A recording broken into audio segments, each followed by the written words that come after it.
Hi, I'm Cindy Pearson. I work for the University of Arizona's Graham County Cooperative Extension Office. And today I want to share with you the equipment you will need if you choose to start canning.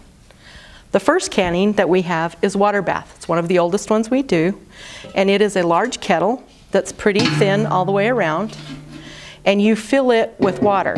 You fill it with boiling water to about here. And then this is its basket.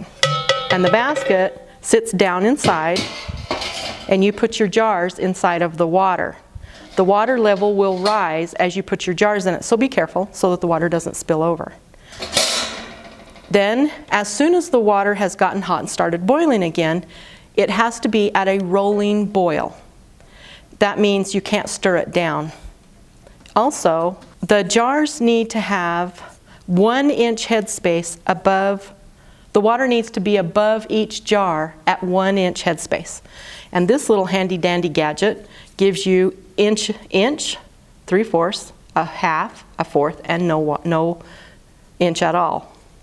So if I placed a jar in the canner with its lid on and all the product in it, I put this in, and this has to measure above the jar 1 inch. The water does. It will rolling boil, and you put your lid on it. As soon as it's come to a rolling boil, this is started. You start counting your time. Now this is a pressure canner. It has a pressure gauge and a wobbler. And it comes with a grade for the bottom of your canner. And you put 1 gallon of water in this size of a canner. It'll fill it up to about here. You can stack jars in this, meaning you can place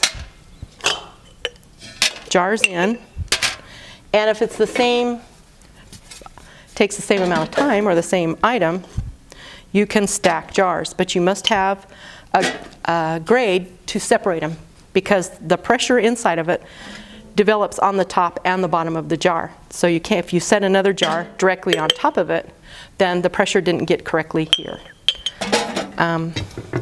You put your lid on, you lock it on, you turn it on, and you let it start building up steam. It's going to take it about 20 minutes before it builds up enough steam and pressure in here that it has pushed out the level of empty space in here so that the pressure inside of the canner is all the same pressure. You then put your wobbler on, and this will start building pressure. We pressure here in our county at 12 pounds. You need to check your elevation so that you know what you pressure at. It's going to be 10, 12, 15. It pressures for however long that item you have in your canner needs to pressure. So it's on, it's built up pressure. We've watched it for 30 minutes. We now turn off the heat, let it steam down, and as soon as there's no more pressure inside of it, you can remove your wobbler, take your lid off, and remove your jars from your canner.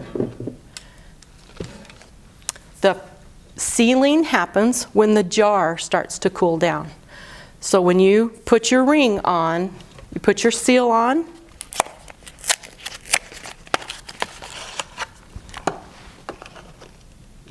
you put your seal on, your clean lid, your clean jar, put it on, put your ring on. I should do this over. This is what's in. When you take it out, the ring has only been tightened finger tight so that the little lid, the little seal, can continue to bobble. Stuff will come out because the pressure inside of here is trying to become the same that's inside the pot. As soon as it cools, it seals. That's when the sealing happens. It's after the time is over.